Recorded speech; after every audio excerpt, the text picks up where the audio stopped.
Health and fitness requires more than just the physical work. It starts with the work you put in to grow your mind.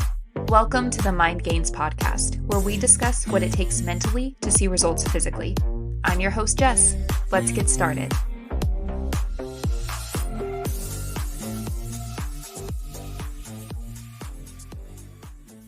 Hello there. I hope everyone is having a fantastic day. I just wanted to take a minute at the start of this episode to give my sincere thanks to everyone who is listening to this podcast. I've gotten a lot of people reach out to me about it and let me know they're listening to it and enjoying it. And I'm just so grateful for all of your support with this because I know I've mentioned this before, but my goal with this show is to hopefully educate and motivate and provide some value to my listeners' lives because I'm not doing this show for me. I mean, don't get me wrong, I love doing it and I love talking about everything I talk about on here, but I already know this information. I started this podcast to get that information out to all of you so you can hopefully apply it in your own life and so you can start showing up as the person you want to be in this realm. So I am just so grateful for every single one of you listening right now. And as always, if you ever want to discuss any of the topics here on this show, please do not hesitate to reach out to me through Instagram or Facebook or wherever, because I would love to get a conversation started here. So, with that being said, let's dive on into today's episode. I have had quite a few people ask me recently about writing up workouts or how to set up a workout split or what even a workout split is. So I thought it would be a great topic to bring up here. And I really want to do a deep dive on how to write up workouts and how I write up workouts for not only myself, but all of my clients that I work with as well. So before we get into this, I want to preface this by saying that not only for this episode, but all future episodes as well, when I'm talking about working out, I am specifically talking about strength training, lifting weights. I'm not talking about cardio or anything like that. Not that there's anything wrong with cardio, but strength training is what I personally do. It's what I have all of my clients doing, and it's what I recommend to pretty much everyone, regardless of what goal you have. Because strength training helps you lose fat, it helps you build muscle, it builds up your strength, it can help build up your endurance. In my opinion, there is no better form of working out. And for our purposes, I'm just going to assume that everyone here wants to maybe build up a little bit of muscle and strength and decrease some overall body fat as well, since this is what I often see as those typical goals that we have, in which case we would want to be strength training. Especially if you want to put on a little bit of muscle mass, you need to be strength training. You're not going to get muscular or defined from hopping on the Stairmaster 6 days a week. In order to build muscle, that muscle first has to be broken down. And the way we achieve that, lifting weights. It's not done through excessive cardio or HIIT or Zumba classes. It's done through repeatedly lifting heavy weights and progressively overloading in your workouts over time. So when I say working out, I am specifically talking about strength training. So now that that's out of the way, let's get on into how to write up a workout. When you're sitting down to write out your workout plan, the first thing you need to think about is the logistics of how this is going to work out. You need to decide on how many days a week you can commit to get into the gym. And be honest with yourself. Don't say, I'm going to start working out 5 days a week, if you know darn well you have already committed yourself to all of these other things. You have your kids' soccer practice you have to be at after work 4 times a week, and then you're at their games and competitions all weekend, and then you're taking, I don't know, cooking classes 2 nights a week. Like, don't get caught up in the I have to get to the gym 5 days a week in order to reach my goals, because that's not true. Don't try to stretch yourself so thin and get to the gym Monday through Friday every week if you know you just don't have the capacity for that. Figure out realistically how many days you can commit to getting to the gym every single week and how long you can be there for each session. If all you have time for is 30-minute workouts a week, then do that. It's okay. You have to just do your best with what you've got. And if that's your best, then write yourself up a 3-day workout split, be okay with that, and move on. So, first things first, find out how many times a week you can realistically commit to getting to the gym. Anywhere from 3 to 5 days a week is recommended. You want to do everything in your power to try and get there at least 3 days a week, and you really don't want to do any more than 5 days a week. Knowing how many sessions and how much time you have per session is what's going to set up the entire workout. Because if you can be in the gym for an hour each day, you're obviously going to be able to do more than if you were only able to get there for 30 to 45 minutes each day. And if you go 5 days a week, your workout split is probably going to look entirely different than if you go 3 days a week. Actually, let me back up real quick. For anyone that doesn't know, a workout split is essentially just how your workouts are split up throughout the week in order to focus on each muscle group. With strength training, you want to make sure you're hitting each of your muscle groups at least once throughout the week. So if you are going to the gym 3 days a week, let's just say Mondays, Wednesdays, and Fridays, your workout split might look like upper body on Mondays, lower body on Wednesdays, and full body on Fridays. Or you could do like a push pull leg split. So all of your pushing movements are done on Mondays, which are typically going to be chest, shoulders, and triceps. Pulling movements on Wednesdays, which are typically back and biceps. And then your leg exercises all on Fridays. If you are going to the gym 5 days a week, your split could look like lower body days on Mondays and Thursdays, upper body days on Tuesdays and Fridays, and full body on Saturdays. Or you could get more specific with this and split it up into actual muscle groups. So you could go back and biceps on Mondays, quads and glutes on Tuesdays, shoulders on Wednesdays, chest and tris on Thursdays, and then glutes and hamstrings on Fridays. So you really want to figure this part out first. That way you can get your workout set up accordingly for the week. Some people do change up their workout splits every few months or so. I have actually never changed my split because I love the way my workouts are set up. And if it ain't broke, I'm not fixing it. So, always, always, always, since the beginning of time, I have done back on Mondays, my quad dominant leg days on Tuesdays, shoulders on Wednesdays, biceps, triceps, and chest on Thursdays, and then my glute and hamstring dominant leg day on Fridays. This is what works best for me. I have gotten a lot of looks when I say that I put my biceps, triceps, and chest all together on one day. A lot of the time, people will put back and biceps together so it's a little bit more evenly split, but I find that this just works best for me. I don't feel that I need a ton of stimulus on my biceps or triceps. So I'm able to kind of put both of these with my chest workouts. And then I like having my back day all on its own so I can give more to that area. Regardless, it's okay to try different things out. You're probably going to find that you have a preference on which days you work out which muscle groups or how you group them together. It just comes down to personal preference and how you like to split your workouts up. So, nothing is set in stone with this. If you try out a workout split and a few weeks into it, you're like, this just isn't going to work for me, that's okay.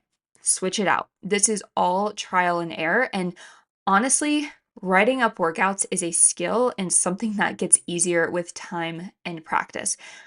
I've always written up my own workout plans. I've never followed a program or anyone else's workouts.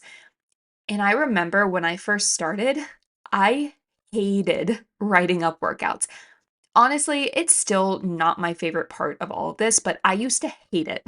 I don't mind it so much anymore, but I think because I've gotten a little bit better at it and a lot quicker with it as well. It used to take me like an hour and a half to write up my workouts when I started, and now I can get it done in like 10 minutes. It's just practice. It will get easier with time, I promise.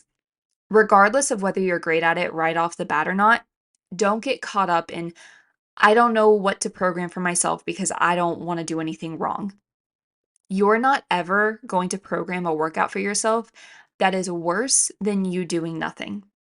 It might not be the best workout plan in the world, it might not be the most efficient, but this is where practice and trial and error comes into play. And you doing that workout, regardless of whether it's the best workout there or not, is still better than doing absolutely nothing. So don't allow the thought of you not being the best at this immediately when starting to deter you from doing it at all. After you have determined how many times a week you're going to work out, the next thing you want to think about is what your goal is. What do you want out of your workouts? What do you want the result of them to be? Is your goal muscle size, muscle strength, muscle endurance? Are you working out for performance or functionality? Because these are all different things. A lot of the time, we associate muscle size with muscle strength. And while there is some relation here, they're not the same thing. You could look jacked, like really strong, and in reality, not be able to really lift that much weight. Or vice versa. You could be extremely strong and not really look like it. Think about power lifters. They're strong, right? But a lot of the time, if you saw them outside of the gym, they don't really look like they work out. The aesthetics just aren't there, which is completely fine. We all work out for different reasons. But then sometimes you see these guys or these girls that look ripped, but then they're not really able to lift that much weight for what you would expect from them. This is because muscle size is different from muscle strength. So maybe one of these two is more of your primary goal with working out. Or maybe you're more into competing for things like Spartan races or DECA races, and you care more about performance. You might want to focus more on endurance and speed, agility, training more like an athlete. Or maybe you're more into functional training, which more so mimics like your daily movements and can transfer over more to your day-to-day life. So you need to ask yourself what your purpose for working out is. And it's probably going to be a mix of things. I think it's pretty rare that we're only interested in one of these areas. I find that most of the time, the goal is for both strength and aesthetics. So, the way you would want to work out would be focused more on that strength and hypertrophy training, which is just growing the size of your muscles. This is where workouts get a little bit more individualized. They're definitely not like nutrition, where that is completely individualized and specific to you. It's not like the workout that I'm doing for muscle hypertrophy won't work for you because we have different bodies. It will work for you. It's just more so going to come down to the differences between goals and then gearing your workout more towards your specific goal, which is going to come from your sets and rep ranges. So, after you've identified the goal of your workout, you're going to start with setting up your warm ups. You need to be warming up before every single workout. And you want to make sure you're doing dynamic warm ups.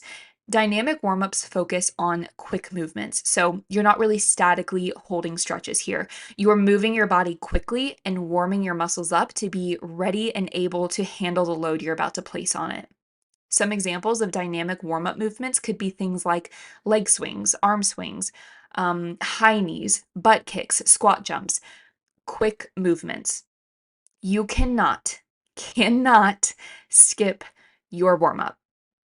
I used to skip my warm ups all the time when I first started. Don't do this. You're probably going to end up with an injury, or at the very least, not be able to perform your workout as effectively. Do your dang warm ups. If you're crunched on time and you can only be at the gym for 45 minutes instead of your full 60, I would rather you take one or two of your actual exercises out than skip your warm up. It's that important. Do not skip this step. After your warm up, we're getting on into the actual workout. And the first thing you want to complete during your lift, the movements you want to put first are your compound movements. Compound movements are those that require the use of multiple muscle groups. So think things like squats, hip thrusts, bench press, etc. Like think about a deadlift, which is using your glutes, your hamstrings, your quads, core, back, as opposed to a tricep extension, which is literally just using your tricep muscle. Compound movements want to be completed first because they're where you want to be really pushing heavy weight. I mean, honestly, you want to be pushing heavy weight the entire workout, but you're going to be able to lift a lot more weight during a squat than a hamstring curl, right? You want to have adequate energy for your compound movements, so you want to put these at the top of the list. If you tried to hip thrust at the very end of your workout after you've already done like six other things, you're not going to be able to push the weight you could have if you put the hip thrusts first. You want your compounds first so you can get the most out of them. So you would start off with anywhere from Really, 1 to 3 compound movements is sufficient, just depending on how much time you have to be in the gym and what your experience level is. After your compound movements are completed, you'll move on to your accessory movements, which are those isolated movements that target a specific muscle. So, going back to the tricep extensions or bicep curls, you're strictly just using your biceps during a bicep curl. You're not getting anything else involved here. You want to program about 3 to 4 accessory movements per workout. So, things like leg extensions, hamstring curls, calf raises. I will say that there's some controversy on this now. Some people will say that they like to start their workouts off with 1 or maybe 2 accessory movements to warm up the muscle. I don't know. Try it out if you want, but in my opinion, I warmed up the muscle in my actual warm up and in my warm up sets. I don't feel I need to start off with accessories.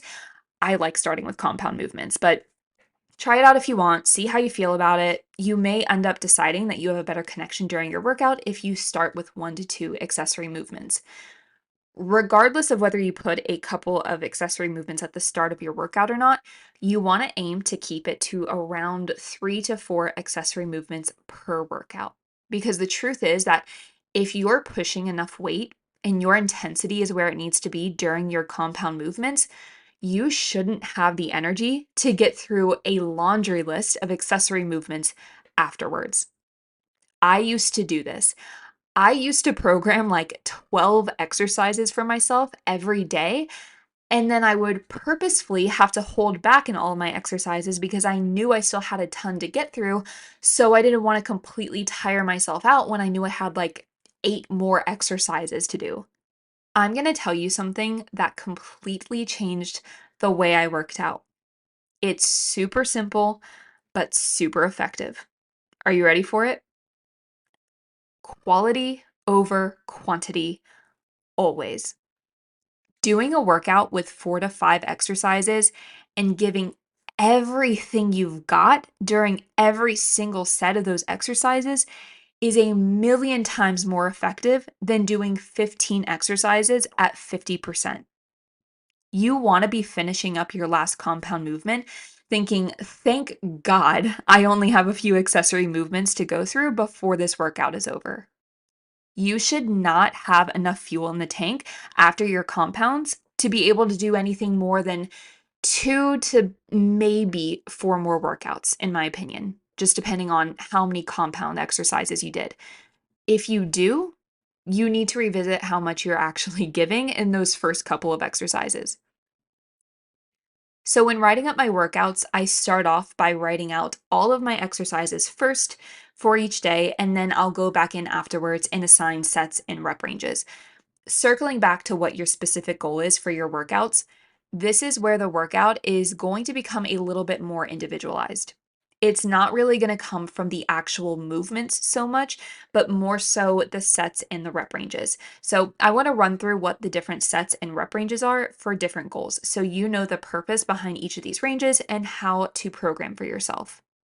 If your primary goal is max strength, so you're more into that powerlifting vibe, you're looking to just lift a crap ton of weight, you want to be like an ox and you're looking to get your PR numbers high, you're going to want to sit at around 3 to 5 sets of 1 to 5 reps.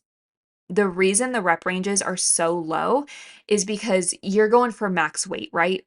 If you're bench pressing and you're able to get out 10 reps with the weight that you have on the bar, that's not your max weight. Your max weight is whatever you can lift for 1 rep. So you're going to want to keep your reps on the lower end so you can really work on building up that strength. If your primary goal is strength endurance, which is usually where we all kind of start off at, you'll want to aim for 2 to 4 sets of 8 to 12 reps. So things like 3 sets of 8 for hip thrusts or 4 sets of 10 on leg press. If your primary goal is hypertrophy, again, growing the actual size of your muscles for more of an aesthetic goal, aim for 3 to 6 sets for 6 to 20 reps, which I know is a huge range, but this comes down to you and the exercise you're performing. I would aim towards the lower end of that for your compound movements. So maybe 3 sets of 10 for squats, and then aim to be on the higher end for some of your accessory movements, maybe 15 to 20 reps on leg extensions. This is primarily how I train. I do kind of a mix of strength and hypertrophy training since those are my two goals. And then I'll throw in max strength every once in a while. But I love hypertrophy training. I will usually keep my accessory movements anywhere from 3 to 4 sets of around 12 to 15 reps. Sometimes I'll get up to 20. Sometimes I do like getting on the leg extension and pushing out 20 reps as I'm dying after like rep 8. But overall, I personally keep my rep ranges closer to 12 to 15 most of the time for accessory movements. Lastly, if your primary goal is more performance power based, like you're wanting to train more like an athlete, you're going to want to work more on quick, dynamic, explosive movements, or even starting off with a strength exercise for 1 to 5 reps, and then immediately going into a similar dynamic exercise for speed and power for around 8 to 12 reps. So something like bench pressing with heavy weight for 3 to 6 reps, and then immediately follow that up with grabbing a medicine ball and doing a medicine ball pass. It's a similar exercise in that you're pushing, away from your chest, but it's a lot more explosive and working on improving your quickness and reaction time. So you can see the wide variety of goals when it comes to working out, which is why it's important to ask yourself what the purpose of your workouts are. What is the goal behind each movement and what do you want from it? And then tailor your sets and rep ranges to whatever your goal is. Something you can implement into your workouts are supersets, which is just completing 2 workouts back to back with no rest in between them. For example, you could superset Bulgarian split squats with RDLs. So you would complete your set of Bulgarians, then go straight into your RDLs, then rest after the both of them are completed before repeating that sequence again for however many sets you've programmed. You can add in supersets, especially if you're pressed for time, in order to be able to get through your workouts quicker. A lot of people love supersets. I do not.